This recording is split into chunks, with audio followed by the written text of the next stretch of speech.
La puerta del baño se sacudió bajo su hombro como un animal desesperado tratando de escapar. Adentro, el agua chapoteaba violentamente. Entonces la voz de mi hermana, aguda y aterrorizada, atravesó el vapor. «Detente. Detente. Ella está justo ahí». El puño de mi marido golpeó de nuevo. «¡Abre esta puerta!», gritó con la misma voz que usaba cuando quería que el mundo le obedeciera. Yo no levanté la voz. No lloré. Ni siquiera parpadeé. Simplemente giré el cerrojo hasta que hizo un clic fuerte y final, y puse la palma de mi mano plana sobre la puerta como si estuviera sellando un ataúd. Luego llamé a mi cuñado. Cuando contestó, mantuve mi tono tranquilo, casi educado, como si estuviera pidiendo un café. «Es mejor que vengas aquí ahora mismo». Un momento de silencio. Él debió haber escuchado algo en mi voz porque no hizo preguntas. Solo dijo: «¿Dónde estás?». «En mi casa», respondí. 5 minutos. En el momento en que terminé la llamada, los golpes cesaron. No porque mi esposo se hubiera rendido, sino porque se dio cuenta de lo que venía. Entonces, las luces de un auto iluminaron las cortinas de mi sala y una puerta se cerró de golpe afuera. Pero no fue una, fueron 2. Llegué temprano a casa porque en el supermercado los pollos asados estaban en oferta. Y a los 32 años, eso cuenta como una pequeña victoria. Era un jueves ordinario, aburrido, seguro, el tipo de día en torno al cual los estadounidenses construyen sus vidas.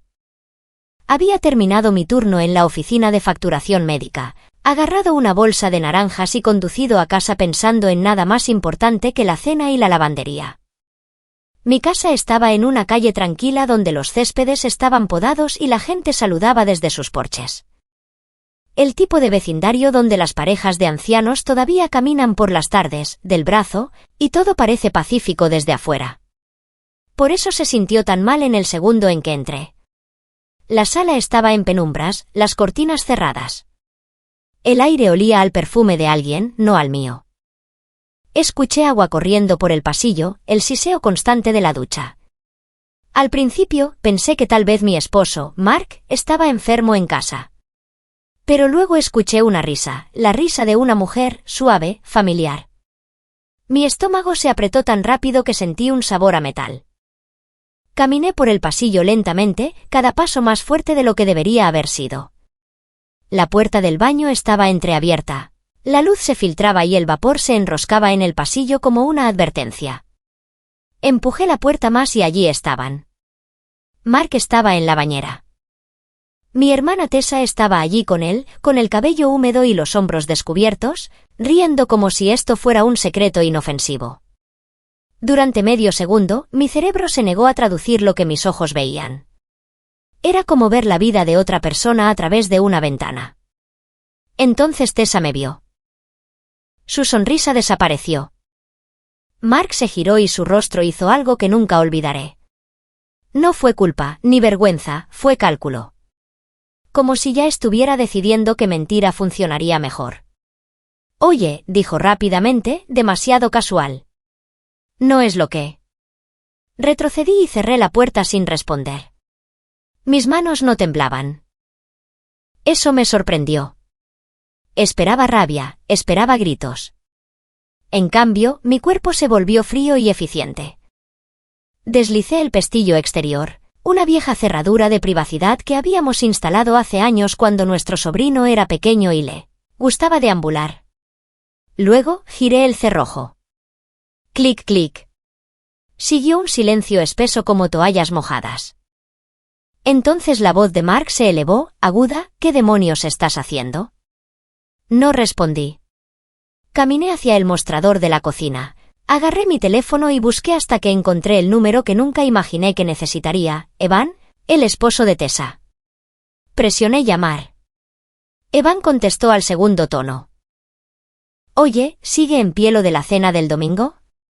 Me quedé mirando mi mano sobre el mostrador. Mi anillo de bodas brillaba bajo la luz de la cocina como un chiste. «Evan», dije con voz baja.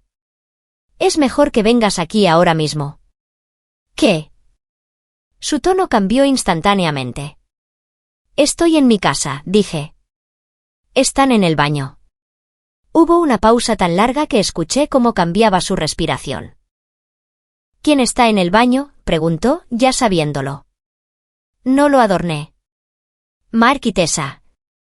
En la bañera. Un sonido salió del teléfono, no fueron palabras, solo el ruido suave y quebrado de un hombre cuyo mundo se acababa de inclinar. Voy para allá, dijo. Quédate ahí. Lo haré, respondí.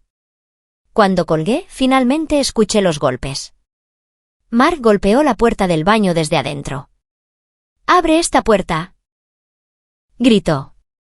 «Estás actuando como una loca». La voz de Tessa lo siguió, aguda y enojada, incluso en medio del pánico. «No puedes hacer esto. Déjanos salir». Regresé al pasillo y me apoyé con el hombro contra la puerta, escuchándolos discutir adentro como ladrones atrapados. «Mark, llamé a Steelcom. Tienes 5 minutos». Él se calló porque Mark no me tenía miedo a mí, tenía miedo a los testigos. Entonces la grava de la entrada crujió bajo los neumáticos. Una puerta de auto se cerró de golpe. Luego otra. Pasos apresurados subieron los escalones del porche, pesados y urgentes. Alguien llamó una vez con fuerza, como si no estuviera pidiendo permiso. Abrí la puerta principal. Evan estaba allí, con el rostro gris y la mandíbula tan apretada que los músculos saltaban. A su lado estaba el oficial Randall, su primo, todavía en uniforme y con los ojos alerta. Evan no me miró a mí primero, miró hacia el pasillo como si pudiera ver a través de las paredes. Tragó saliva. ¿Está bajo llave? Asentí. Evan pasó a mi lado sin decir una palabra. Y cuando llegó a la puerta del baño, no golpeó. Se acercó, con una voz tan baja que sonaba mortal. Tessa, dijo, abre la puerta o lo haré yo. La voz de Evan a través de la puerta era tan baja que se sentía peligrosa. Tessa, dijo, ábrela ahora mismo. Adentro hubo un barullo frenético. Mark siseaba, vístete, como si esto fuera un pequeño inconveniente en lugar de una vida incendiándose. Entonces la voz de mi hermana, dulce y suplicante, flotó a través del vapor. Evan, no hagas esto. El oficial Randall se acercó. Señora, abra la puerta. Durante un largo momento, nada. Luego el seguro interior hizo clic. El pomo giró. La puerta se abrió un poco y el aire húmedo rodó hacia el pasillo. Mark apareció primero, envuelto en mi bata, con el cabello húmedo y los ojos ensayando ya la inocencia. Detrás de él, Tessa se apretaba mi toalla contra los hombros descubiertos, con el rímel corrido como si hubiera intentado llorar por encargo. Evan los miró como si hubiera entrado en la casa equivocada. Mark forzó una risa. Evan, amigo, esto no es lo que... Evan clavó sus ojos en Tessa. Dime. Los labios de Tessa temblaron. Me miró una vez, como si yo tuviera que rescatarla de las consecuencias. Fue una estupidez, susurró. La voz de Evan se quebró. Estupidez es olvidarse de comprar la leche. Esto es una bañera. Mark dio un paso adelante. Todos necesitamos calmarnos. El tono del oficial Randall se mantuvo firme. Señor, mantenga las manos donde pueda verlas. Yo no grité. No supliqué.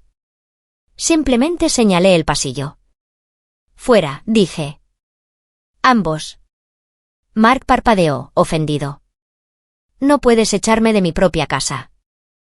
Evan se volvió hacia él. No digas, propia, como si ella no estuviera parada justo aquí. El oficial Randall levantó su teléfono. Estoy documentando lo que veo. Capturó la puerta del baño abierta, el vapor, la bata, la toalla, la marca de tiempo. Detalles aburridos que se vuelven invaluables cuando la gente empieza a mentir.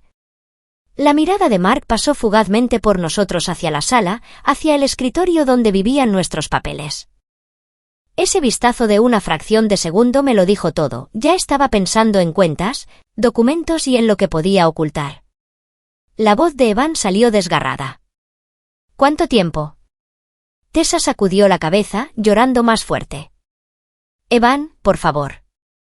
¿Cuánto tiempo?, repitió él. Mark intentó intervenir. Esto es entre mi esposa y yo. Evan lo miró con puro asco. No, dijo.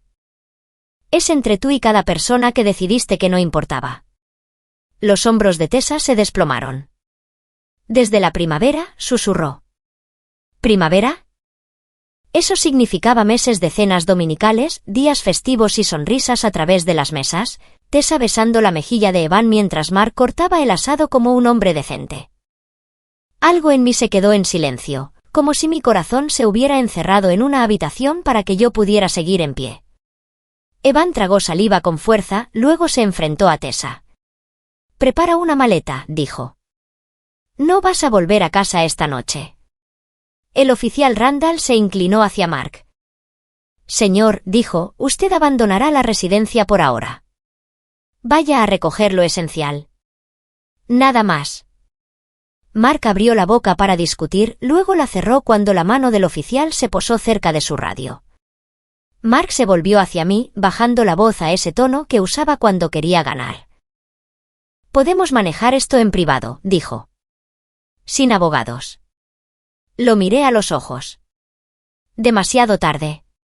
Su boca se endureció. ¿Crees que me vas a quitar todo? Entonces mi teléfono vibró, una alerta nítida de nuestra aplicación bancaria. Una transferencia estaba pendiente. Los ojos de Mark se dirigieron a mi pantalla y la más mínima sonrisa tocó su boca, como si hubiera estado esperando ese momento. Escucha con atención, dijo.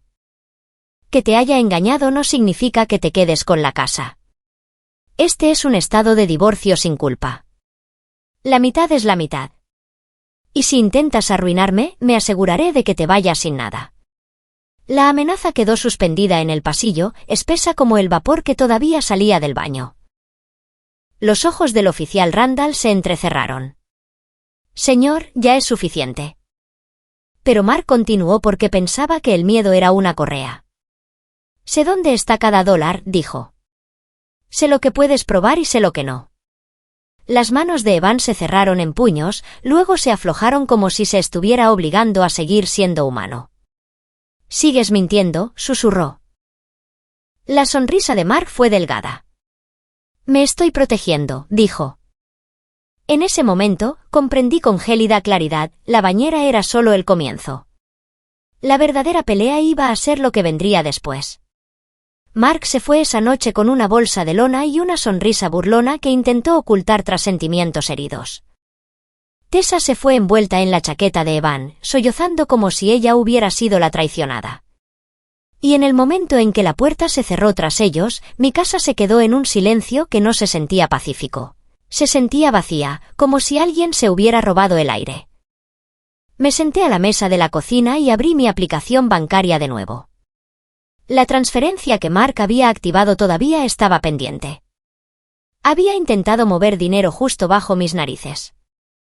Tomé capturas de pantalla, marcas de tiempo, números de cuenta, cada detalle que Michael Hart habría llamado aburrido y que cualquier abogado experimentado sabe que es oro.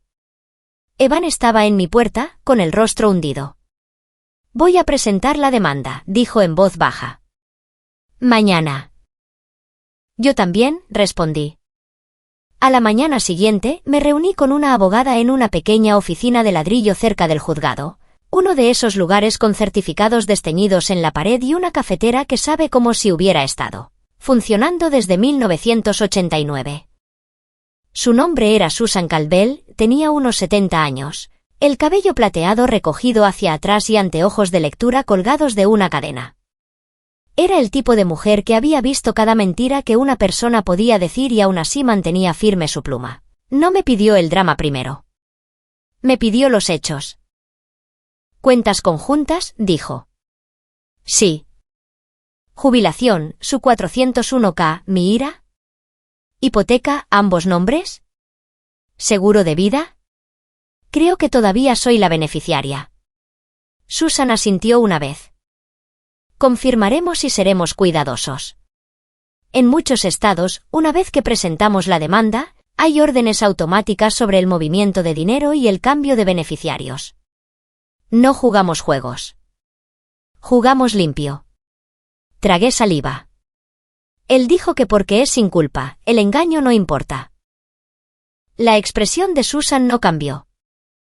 En muchos lugares, tiene razón en gran medida. La aventura no es lo que gana un caso de divorcio, pero el dinero sí. Y la conducta con el dinero, ocultarlo, gastarlo, transferirlo, importa absolutamente. Deslicé mi teléfono sobre su escritorio con las capturas de pantalla. Susan las estudió, luego levantó la vista. Intentó vaciar la cuenta mientras todavía estaba mojado por la bañera, dijo rotundamente. Dejé escapar un suspiro que fue casi una risa. Eso suena de locos cuando lo dices en voz alta. La gente es predecible bajo presión, respondió ella. Recurren a las mismas armas que siempre usan. Se inclinó hacia adelante. Esto es lo que vas a hacer ahora mismo. Abre una nueva cuenta corriente solo a tu nombre. Tu cheque de pago irá allí. No vacíes la cuenta conjunta. No te vengues moviendo todo. Mantén tu mitad a salvo. Y documenta cada centavo que él intente llevarse. ¿Qué pasa con la casa?, pregunté. Susan golpeó con su pluma. Pediremos órdenes temporales, uso exclusivo de la vivienda si hay intimidación o inestabilidad. Pediremos a la corte que congele el movimiento de activos más allá de las facturas normales. Y si él ya está transfiriendo dinero, eso nos ayuda. Evan me envió un mensaje de texto desde su camioneta afuera de una ferretería. La mamá de Tessa está llamando a todo el mundo. Dice que tú le tendiste una trampa. Me quedé mirando el mensaje y sentí algo viejo y amargo subir por mi pecho. Por supuesto que lo hacía. Para el mediodía, mi teléfono zumbaba con parientes y amigos de la iglesia de los que no había tenido noticias en meses. Cariño, dijo mi tía, con voz cargada de juicio. No querrás destruir tu matrimonio por un error. ¿Un error?, repetí, viendo cómo mi mano se apretaba alrededor del teléfono. Cariño, la familia es la familia, insistió ella. No laves la ropa sucia en público. Mantuve mi tono educado. Gracias, dije, y terminé la llamada antes de decir algo de lo que no pudiera retractarme. Susan me miró por encima de sus anteojos. Te presionarán para que seas amable, dijo, porque ser amable hace que todos los demás se sientan cómodos. Pero la comodidad no es lo mismo que la paz. Esa tarde, Mark apareció en la casa con un rostro diferente al que había mostrado en el pasillo. Se paró en el porche sosteniendo rosas como si fuera una escena de película. Su voz era suave. ¿Podemos hablar? El número del oficial Randall todavía estaba en mis llamadas recientes. Dejé que Mark me viera mirar mi teléfono. Las rosas bajaron. Los ojos de Mark se endurecieron. Así que esto es lo que es, dijo. Vas a convertirme en el villano. Tú mismo hiciste eso, respondí. Se acercó más, bajando la voz. Escucha, podemos hacer esto tranquilamente. Podemos dividir las cosas sin abogados. ¿Cómo cuando intentaste mover nuestro dinero en secreto?, pregunté. Su mandíbula se apretó. Me estaba protegiendo. No, dije, estabas protegiendo tu salida. La expresión de Mark cambió, la dulzura desapareció y el control volvió a su lugar. ¿Te das cuenta?, dijo, que si presionas esto, perderás. La mitad es la mitad. Y yo sé dónde está todo. Sostuve su mirada. Yo también. Se rió una vez, secamente. ¿Crees que eres más inteligente que yo ahora? No respondí. Simplemente cerré la puerta. 2 días después, Susan presentó la demanda. Se programaron órdenes temporales. Se estableció la mediación. Y aquí está la parte que habría hecho pensar a cualquiera que me viera que había perdido el juicio. Bajo la dirección de Susan, acepté en papel algo que parecía una rendición. Mark podía quedarse con la camioneta. Mark podía quedarse con el juego de sala que pagó.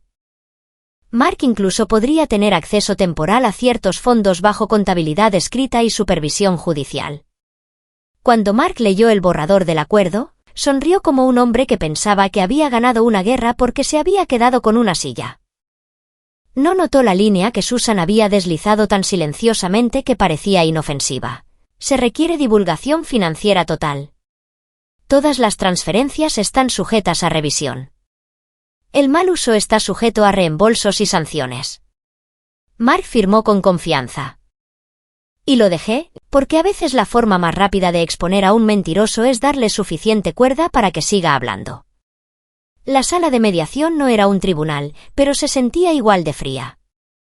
Sin estrado para el jurado, sin el banco del juez, solo una mesa larga, una bandera estadounidense desgastada en la esquina y un juez de familia jubilado actuando como mediador. El juez Harland, de unos 70 años largos, con ojos tranquilos que no se perdían nada. Tenía la calma de un hombre que había visto a la gente destruirse a sí misma por orgullo. Mark apareció como si esto fuera una reunión de negocios que esperaba dominar, camisa impecable, apretón de mano seguro, esa misma sonrisa practicada que usaba cuando quería parecer razonable. Tessa no estaba allí porque su desastre tenía su propio carril. Evan había presentado su demanda 2 días antes, y yo me había enterado por rumores de que se había mudado a la habitación de invitados de su hermano, un hombre orgulloso reducido a una maleta. Mark se sentó frente a mí y deslizó sus papeles hacia adelante. Creo que estamos cerca, dijo casi amistosamente. He sido justo. Susan Caldwell no reaccionó. Simplemente abrió su carpeta y extendió copias como cartas sobre una mesa. El juez Harland cruzó las manos. Antes de hablar de un acuerdo, dijo, quiero confirmar algo. Ambas partes entienden que se requiere una divulgación financiera total y que cualquier intento de ocultar activos puede afectar los resultados. La sonrisa de Mark nunca flaqueó. Por supuesto. La voz de Susan era tranquila como una canción de cuna. Su señoría, juez Harland, mi cliente tiene inquietudes sobre transferencias recientes. Mark giró la cabeza hacia mí con una mirada que decía, no empieces con esto. Susan deslizó una página hacia adelante. Esta es la transferencia pendiente de la cuenta conjunta la noche del incidente, dijo. Con marca de tiempo y cuenta de destino enumerada. Mark se echó hacia atrás. Eso no se concretó. Susan asintió. Correcto, porque mi cliente lo detectó. El juez Harland levantó los ojos. Señor Carter, ¿por qué estaba moviendo fondos a las 9:47 de la noche?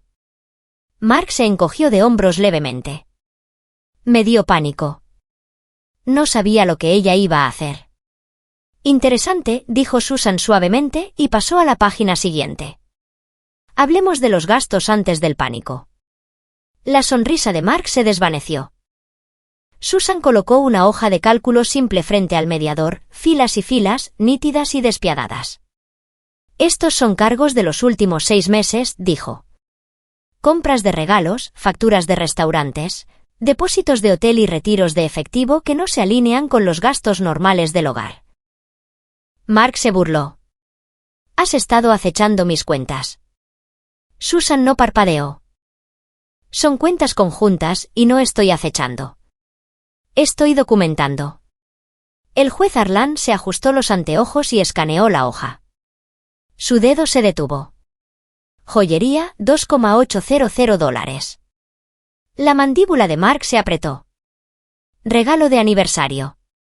Susan pasó una página. Aquí está el recibo con la dirección de entrega. Ni siquiera me miró cuando lo dijo. No tuvo que hacerlo. Los ojos de Mark se dirigieron al papel, luego se desviaron. La voz del juez Harland se mantuvo firme. ¿Esa dirección pertenece a? Susan respondió, tan educada como en misa, a la cuñada del señor Carter. El silencio se apoderó de la mesa. Mark intentó reír, pero sonó mal en la habitación. ¿Y qué? Compré un regalo. Eso no es ilegal. Susan pasó otra página. No es el regalo lo que nos preocupa. Es el patrón y la fuente de financiamiento. Deslizó un extracto bancario con una serie de retiros de cajero automático resaltados. Estos retiros ocurren los días en que la hermana de mi cliente estaba en la ciudad, dijo Susan. Y tenemos mensajes de texto que confirman, necesito efectivo y no se lo digas. El rostro de Mark se endureció. Esos textos podrían significar cualquier cosa. Susan asintió una vez, como si hubiera esperado eso. Podrían, por eso solicitamos el resto. La postura de Mark cambió, fue ínfimo, pero lo vi. La confianza se estaba resbalando, el cálculo regresaba. El juez Harlan se inclinó hacia adelante. Señor Carter, si utilizó fondos matrimoniales para mantener a una pareja de aventura o para ocultar activos, la Corte puede considerar el reembolso al patrimonio matrimonial, honorarios de abogados y sanciones. ¿Entiende eso? La nuez de Adán de Mark subió y bajó. Esto es exagerado. Susan no levantó la voz. Entonces explique la tarjeta de crédito abierta hace 3 meses. Mark parpadeó. ¿Qué tarjeta de crédito? Susan deslizó una última hoja por la mesa. Una tarjeta solo a su nombre, señor Carter. Con la dirección de facturación cambiada a un apartado de correos. Saldo del estado de cuenta, $9,600.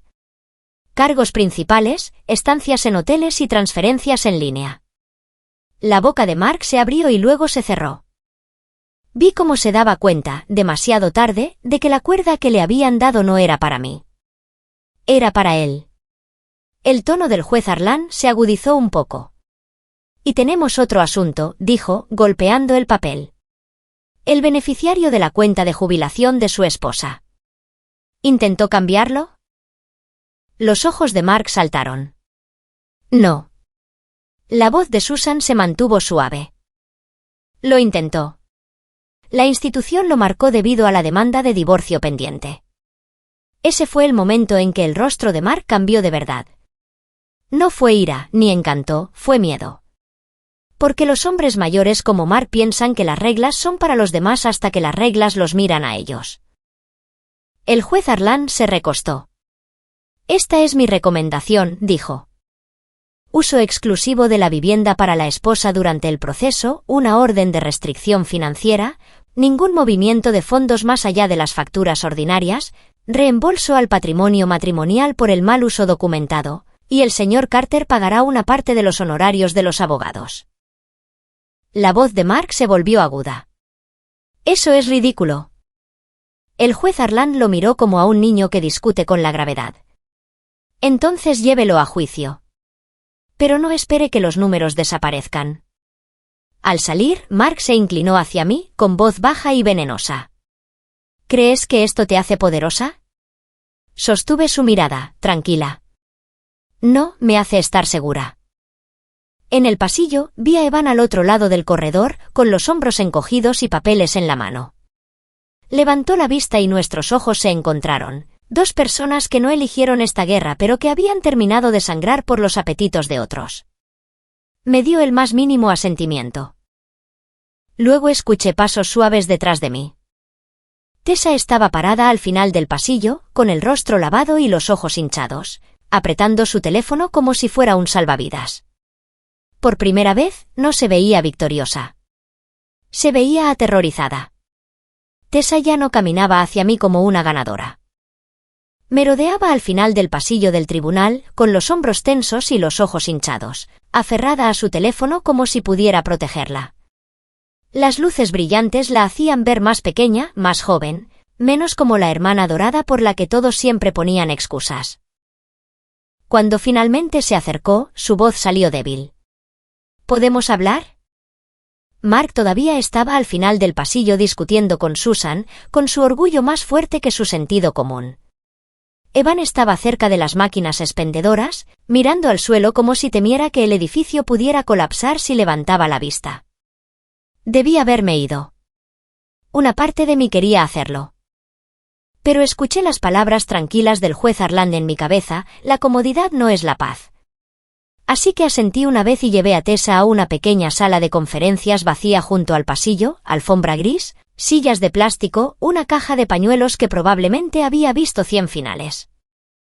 La puerta hizo clic al cerrarse tras nosotras. Por un momento, ninguna de las dos habló. Entonces el rostro de Tessa se desmoronó. No pensé que se convertiría en esto, susurró. La miré fijamente. ¿Convertirse en qué? ¿En consecuencias? Se estremeció como si la hubiera abofeteado. Lo sé. Lo sé. Se limpió las mejillas con fuerza. Yo solo. Mark dijo que ustedes dos básicamente habían terminado. Dijo que tú ni siquiera lo querías. Dejé escapar un largo suspiro. Y le creíste porque hacía que lo que tú querías pareciera aceptable. Sus ojos brillaron con vergüenza. Tenía celos, admitió con voz temblorosa. Tú siempre parecías estable, como si tuvieras todo bajo control. Evan y yo hemos estado luchando, dinero, estrés, la salud de su mamá, todo. Su garganta se apretó. Y de repente tú tenías una casa, un esposo. Una vida que parecía segura. No me ablandé. Todavía no. Entonces, te metiste en mi bañera. Los hombros de Tessa colapsaron. Me odio por eso, susurró. Le creí que odiaba las repercusiones. No estaba segura de que odiara la elección. La puerta se abrió silenciosamente y Evan entró, como si hubiera estado parado afuera todo el tiempo. Sus ojos estaban enrojecidos pero secos, como si ya hubiera llorado todas sus lágrimas. Miró a Tessa. Dile la verdad, dijo con voz plana. Tessa tragó saliva. No fue solo la aventura, admitió. Mark. Él estaba moviendo dinero. Me dijo que él se encargaría de todo cuando ustedes se separaran. Sacudió la cabeza rápidamente. No sabía que estaba cambiando beneficiarios o abriendo tarjetas secretas.